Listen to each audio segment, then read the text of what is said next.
I'm on TV now or whatever. Yes, you are, sir. Okay. It's called a hot mic. It's called a hot mic. I was born and raised in Bennington, in Vermont. And And what's your name? I forgot. Gedeon, A stands for Amy, and the name translated means Gedeon loves the cross. You got that? That's a mouthful. That's a mouthful. Okay. And your last name? LaCroix, L-A. That's a French name, and my descendants came down from Canada years ago and settled in Bennington, and I grew up in Bennington, and I still have a sister living in Bennington. And she's only I think is she turned 90 yet? No. Not 90. Okay. So she's a young whippersnapper. That's if you can call her that. That's a good definition. I'm a descendant of grandparents who immigrated from Canada in an area called Three Rivers, Trois Rivières, and they migrated down to Bennington from Canada and settled in Bennington, where I was born and raised. And you've lived here all your life, or have you traveled around? With the exception of the war years, I've lived in this area, originally from Bennington, but as time passed, I bought this place. My working career was in Pittsburgh, Pennsylvania, where I was associated with the steel industry in Pittsburgh. So my industrial career, where I became a vice president of the company, was in Pittsburgh. And then I moved here in 1985, wasn't it, Chris? Yep. Yeah. So when I left Pittsburgh, I settled right here in Arlington and bought this particular property in 1985. So Gedeon, does that mean you like snow or you hate snow? Hate snow or like snow? Yeah. Oh, well, Which is it? I was an inveterate skier and spent most of my on the mountain. I had a membership at Stratton Mountain for several years until I think I was still skiing at age 82.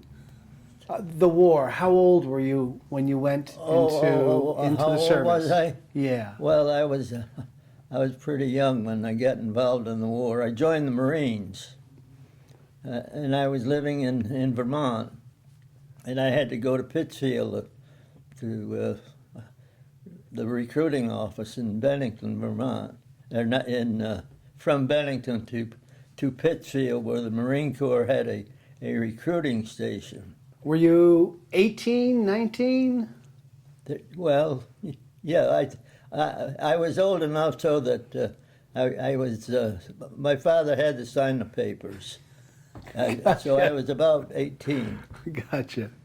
My father had to authorize my joining Marines, and he was a little reluctant because my father also served in the armed forces in World War I and was in France and went through several battles in France in World War I. So he was a little reluctant when I mentioned the Marine Corps because he felt the Marines he was exposed to in World War I had undergone too many hardships. Yeah, yeah. So he was reluctant, but he said, "It's your life, and And if you want to join the Marine, he says, I'll sign the papers. Gideon, was your dad right? Yes, Dad was absolutely right in all his advice. When did I realize it? He was right. As soon as I hit boot camp in North Carolina. He was absolutely right. Was boot camp one of the most physically demanding things you'd ever tried to do? It was up until that time. I went overseas out of San Diego, California, on a what you call a converted banana boat. A converted banana boat, single file, going out through the South Pacific. Like most Marines, I didn't know where the hell we were going. Right. But we ended up in New Zealand, and then I became involved with all the activities of the Marine Corps out in the South Pacific, and I was in the South Pacific for 38 months. 38 months I was out in that place. I was from Guadalcanal, which was the big invasion base. Gotcha. I was from Guadalcanal all the way up to the end of the war. I was out in the South Pacific. I guess you could say I was one of the gung-ho Marines. Yeah. All out, you know. You don't spend 38 months out in the South Pacific without having been exposed to several invasions. Yeah. And I'm talking about invasions of all kinds, including Saipan, Tinian, Guadalcanal, everywhere. 38 through a little over 3 years. I was a scout, and I was going out in front of the troops as a scout. All alone? I was in all the big battles of the South Pacific. Yeah. Saipan, Tinian, Guam, Iwo Jima. I witnessed both flag raisings on Iwo Jima and saw those flag raisings. I told my command to go after because we were preparing for the invasion of Japan, the homeland. And by that time, I was the head of the intelligence sections in that particular 1st Battalion Intelligence, 3rd Marine Division. And as a result, they wanted me to go in to the homeland, and I said, I want no part of it. The war's over. I want to just get home and resume my life. Yeah. And they let you? Pardon? And they said, okay.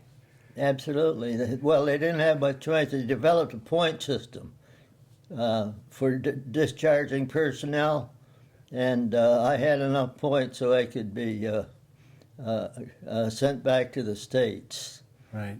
And I was sent back to the States and landed in San Francisco, and from there on in, from San Francisco back to North Carolina, where I was discharged. And from there, where did you go?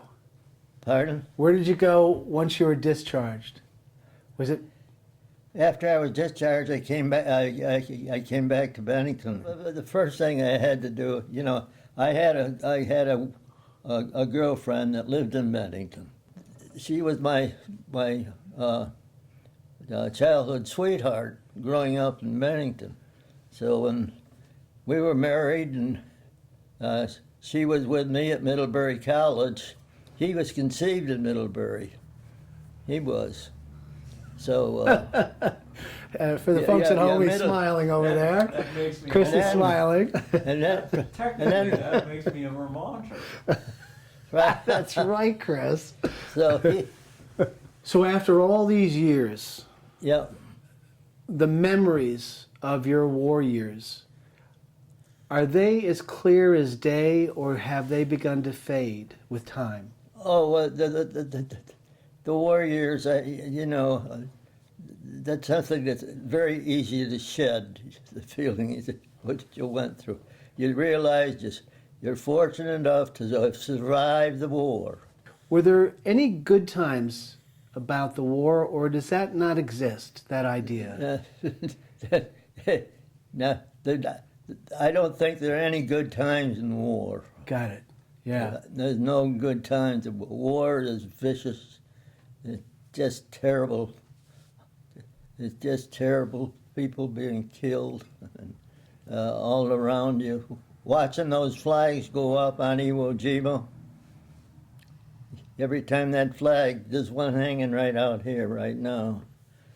I have the greatest respect for the flag of the United States of America.